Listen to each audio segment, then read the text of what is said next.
This is my book review of Royally Not Ready by Meghan Quinn in 5 minutes or less.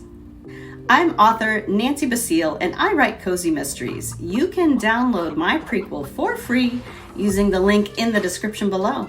I read Royally Not Ready for free using my Kindle Unlimited subscription, which there's a link to in the description below too. So there I was, selling bikinis out of my trunk in South Beach, Miami, getting ready to kick off a wet t-shirt contest when the world's biggest grouch approached me, Keller Fitzwilliam.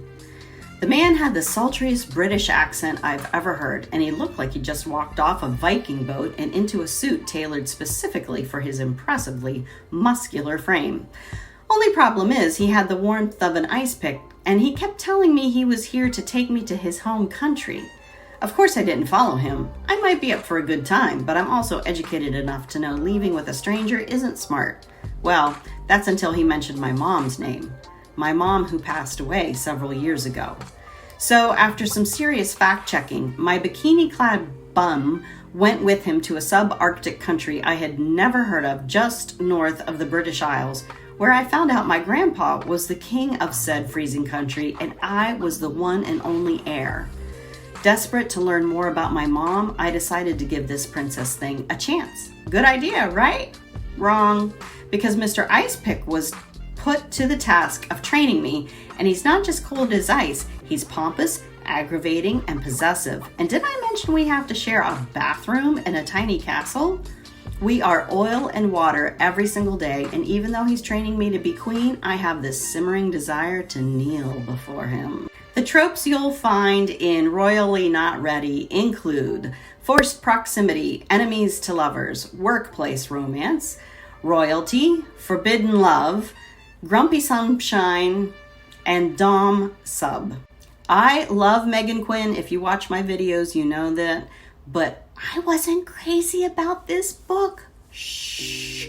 I give the story only a share-worthy rating. It dragged. And they were trapped in this castle.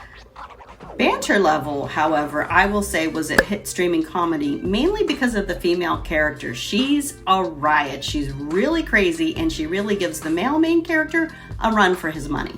There are only a few side characters in Royally Not Ready, the bodyguards and the royal family.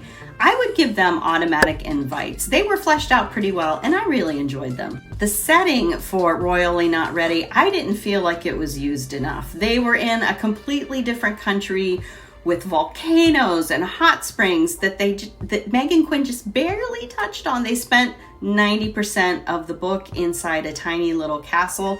So I give the setting really just weekend getaway. Spice level for Royally Not Ready was really hot. Not quite Urban Dictionary, very close. It depends on your opinion. She has piercings. I'm just gonna say that and leave it there. But I don't consider piercings to be Urban Dictionary level. I still consider this to be sex ed. Royally Not Ready is selling really well right now, and it's very popular. But like I said, this is not one of my favorite Meghan Quinn books. I don't know if it was because they were stuck in a dreary castle for so long, or if it just took so long to get the story rolling. But for some reason, this really just wasn't one of my favorites. If you found this book review helpful, give me a thumbs up and then subscribe to the channel so you get more book reviews just like this one.